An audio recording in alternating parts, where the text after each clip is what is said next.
Your announcer is Tommy Bryan. The play-by-play is done by Bruce Skeen. Stats will be provided by Terry Stafford. As we get ready for the playoff game tonight against Shelbyville, maybe it's a good time to reflect back on the season we had, Coach. 8-2, and we started out with that big rivalry, Mount Juliet. Yeah, Tommy, you know, anytime you go into the first one, you know, when we first came here as a coaching staff, we were told, Coach, it don't matter how many you win, beat Mount Juliet. And, you know, we're fortunate enough to do that. Going down there, we knew less about those people than we'd known in the past because they put in a new defense, and you know, it gave us problems early, but our defense played great in that game, created turnovers, and we got 2 good scoring opportunities deep inside Mount Juliet's territory, and come away with a 14-0 victory. Riverdale the next week, the first district football game, and Riverdale, a vastly improved football team, and they beat us 17-13. Yeah, they really are. You have to give those guys a lot of credit. Their coaching staff has done a great job there, and their players have worked hard, and you know, they've been gunning for us and talking about us ever since winter workout started. Is the word we got, and you know, going into their place, and I feel like at the time maybe Riverdale was playing their best football. They'd worked hard in the fall and scrimmaged some good people, and you know, we got beat by a good football team that night. Our offense really got untracked in week 3. We knocked off Lincoln County 33-3. Yeah, you know, that was our first home game, the first time that we'd beaten Lincoln County, and you know, it was a night that everything fell in place offensively, and again, you know, our defense played well for us. The next week, in week 4, we beat a good Hillwood team. They came in undefeated. We knocked off the Hilltoppers 34-3.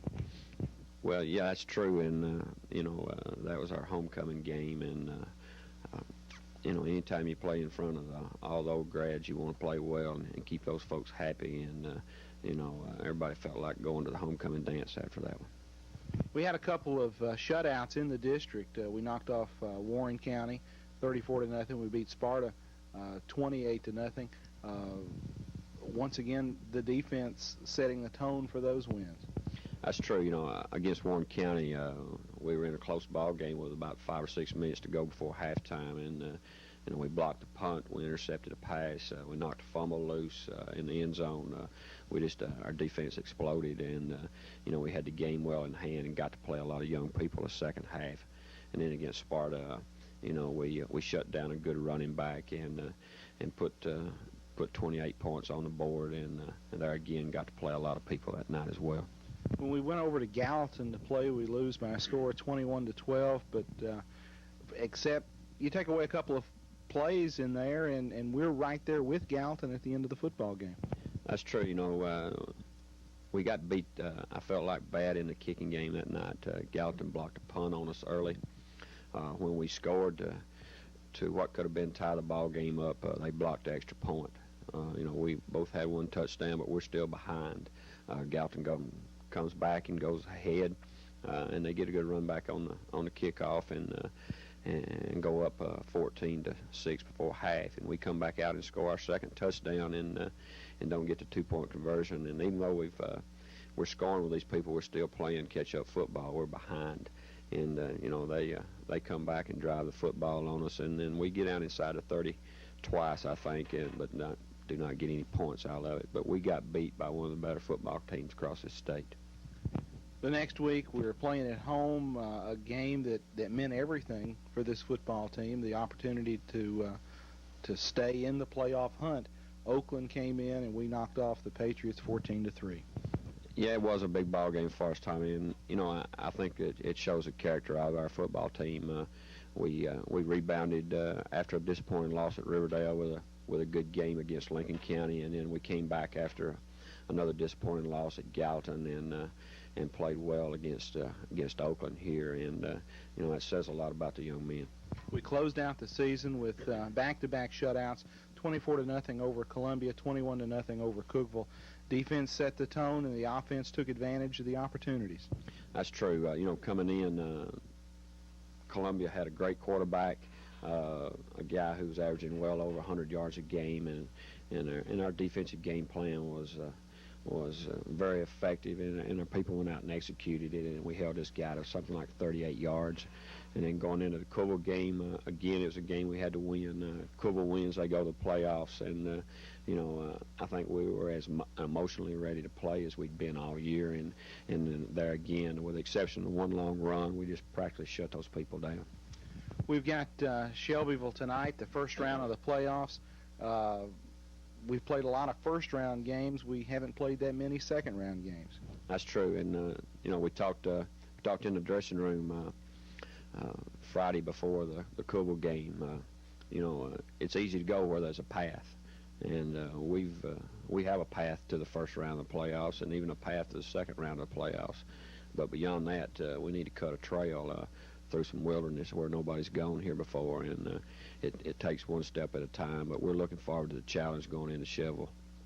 As you reflect back on the season, have there been some surprises, maybe some kids who've stepped to the forefront that you've got some playing time out of that maybe you didn't expect going in?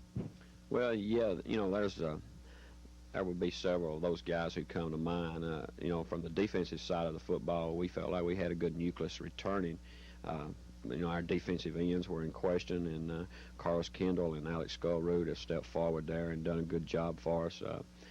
Tim Hicks came on and played a defensive tackle for us, and Jeff Ashley saw a lot of playing time in the defensive line, and as well as Corey Deffendahl, who has pretty much nailed down a starting job at nose guard.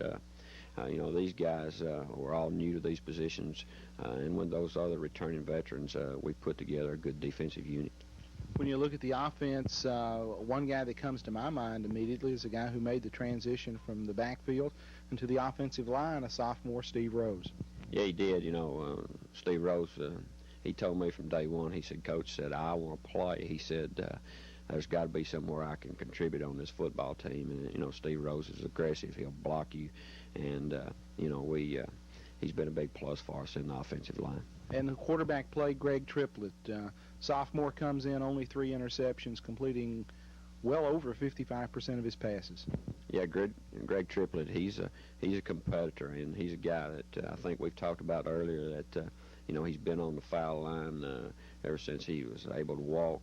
He's been pitching in big ball games, and he's been under the gun all of his life. And, it seems like the bigger ball games, he has his better ball games, and he's done a good job of running our offense. A kid that came in the Cookville game last week and got a touchdown for you and ran the ball well the second half. A guy who, if he gets his second win, could really give this football team a real boost is the senior tailback, Reggie Corder. Yeah, Reggie had a great year as a junior and was injured our last ball game in the playoffs, and then he's come on and started out the season and got re-injured, and it's just unfortunate for Reggie. But Montoya Crutchfield came on and took up the slack, and now it looks like Reggie's getting back to full speed, and it's a good time for that to happen. And our fullback spot looks solid with the running of Zach Dirksen and Marlowe C. Dirksen with about 90 yards rushing last week, and Marlowe came in with a couple of good runs. Yeah, both of these guys have not been full speed all throughout the year. Zach had a thigh bruise and missed about 3 games, and Marlowe had a pulled muscle in the thigh, which slowed him down. But they're both full speed, and they're both 2 young men who are hard to bring down when they're running hard, and they've gained a lot of confidence throughout the year, and they're guys that we've got to get the football in their hands. Against Cookville, Joe Gardner had some big catches in the ball game. Normally, Joe contributes running the football, but against Cookville, he had a couple of catches that kept some drives going. He really did, and Joe's done that for us all year. He's made big plays in clutch situations. You can just go back game through game, and there'll be times that Joe Gardner broke tackles to pick up first downs, or Joe Gardner got the football in the end zone for us, and he's had a heck of a year. Coach, good luck tonight against the Eagles. Let's try to blaze us a path deep into those playoffs. Okay, Tommy, thank you. We'll be back with the kickoff of Lebanon-Shelbyville in the first round of the TSSAA playoffs after these messages. Hancock